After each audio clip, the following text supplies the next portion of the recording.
Yamaha's Fabio Quartararo sits at the top of the championship in MotoGP, and he currently has a 47-point lead over Ducati's Pecco Bagnaia and Suzuki's Joan Mir. With just 7 more races to go, this is a huge deficit for Fabio's rivals to overcome. Defending world champion Joan Mir, however, feels that they still have a good chance to fight for the championship, and he has now explained his views. Quartararo has also responded as quoted by Autosport.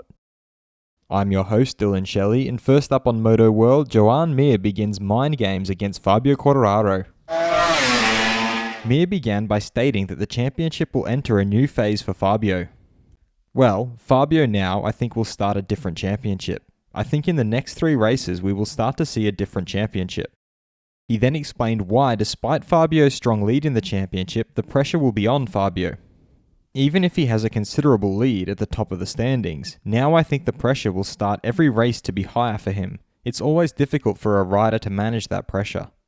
He also suggested that the fact that Fabio has to take the added responsibility of representing Yamaha in light of the uncertainty surrounding his teammate Maverick Viñales will add to the pressure.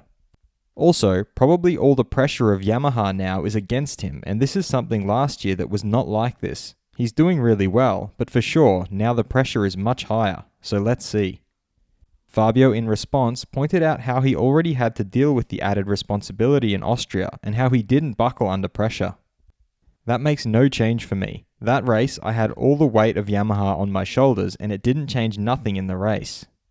He signed off by giving his views on Mir's thoughts. So, I think that's a small strategy to try to put pressure on me, but it's not affecting me, and I think it's a funny game. But I will be there to fight for victory at Silverstone.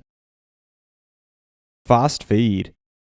Yamaha and Maverick Viñales have mutually decided to advance their separation and end their previous 2021 agreement with immediate effect. Prince Abdulaziz bin Abdullah Al Saud has reiterated that there is an agreement with Valentino Rossi and VR46.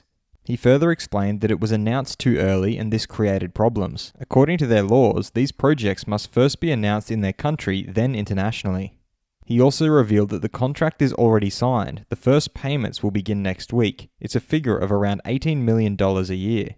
He reiterated that he would have liked Valentino to have continued to race, but he will still be able to participate in other car races, both in Europe and in Saudi Arabia. He is a very important figure for them.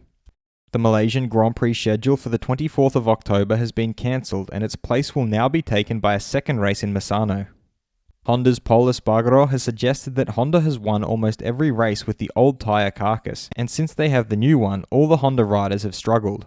He feels that the other teams have certainly worked better and adapted the bikes to this carcass in a better way than Honda, and they've had some difficulties, that's for sure.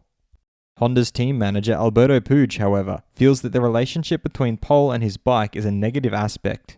He is far from his capabilities and isn't realizing the bike's full potential. He is having problems and they have to work with him to overcome this situation. Former MotoGP world champion Jorge Lorenzo feels that Yamaha accepted Maverick Viñales' exit because the results weren't what the team wanted. Speaking from the outside is easy. Each rider has his character. Viñales needs to feel cherished by the team, something he didn't find at Yamaha. With the arrival of Quartararo, things got worse for Viñales. Suzuki technical director Ken Kawauchi feels that Alex Rins had problems. We noticed that we are not as competitive as we would have liked to be. We have to look at that and improve. The data will help us and then we will report back in the next races, Ken added. And Yamaha have organised a private test for Moto2 rider Darren Binder in Brno, where he will ride a Yamaha R1 bike. Will Fabio Quartararo feel more pressure in the upcoming races? Head over to my community page to vote in the poll and let me know what you think in the comments. And if you liked this video, feel free to subscribe and check out my others for all the latest in the world of MotoGP.